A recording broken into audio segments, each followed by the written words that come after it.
avoir affaire à une femme qui vraiment est insaciable sur le plan sexuel, c'est pas facile. Mais en réalité, je devais prendre des mesures pour être à la hauteur. Parce qu'en fait, si je ne suis pas à la hauteur, elle doit chercher ailleurs. Donc je ferai des efforts pour combler ses envies. Véritablement, pour gérer ce genre de situation, mon frère, tu manges ta cola et tu bois tes 2 petits Guinness tous les soirs. Hein, et tu t'accordes à ne pas avoir les amis au travail. Le travail sort, c'est la maison. Tu as le travail à la maison. Donc tu gères 2 boulots. Le boulot qui rapporte du fric et le boulot pour satisfaire ta femme. Nous, que ce n'est pas tout le temps que tu dois faire l'amour avec elle. Si elle ne veut pas comprendre, tu dois la laisser.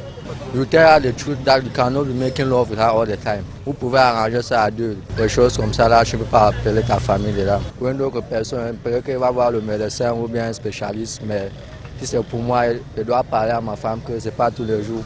Il va seulement aller chercher dehors, parce que je ne peux pas mourir pour lui. Parce que si elle meurt à mon deuil, il vient avec une autre. Donc, pour moi, il va seulement aller dehors.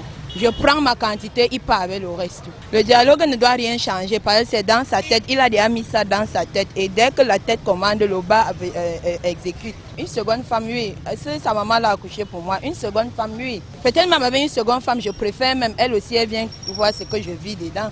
Qu'elle ne reste pas seulement dehors et puis elle croit que je ne fais rien. Qu'elle aussi, elle vient. Épouser une seconde femme n'est pas la solution à ce problème. Parce que quand un homme aime le sexe, ça veut dire que continuellement, sur toutes ces femmes-là, il va toujours chercher ce sexe-là.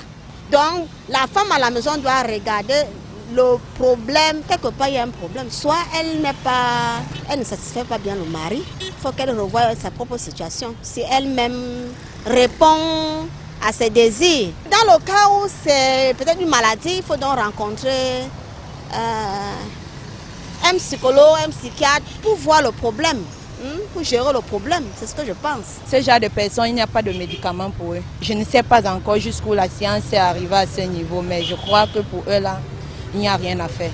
Puisque le mariage, c'est censé durer toute la vie. Donc, sachant que l'homme n'est pas éternel, il faut s'économiser. Donc, c'est argument contre argument, quoi. Donc, on fait valoir ses arguments à son conjoint, à sa conjointe, et on essaie de s'arranger. Il y a des activités, il y a des sorties en couple, il y a des voyages. Donc, on va trouver tous des moyens d'essayer de compenser ça pour occuper son esprit à autre chose. Des objectifs de vie en commun sur lesquels on peut se décider de travailler pour essayer de faire avancer notre couple et de faire en sorte que son esprit soit occupé à travailler plutôt qu'à combler ses plaisirs charnels. Donc voilà.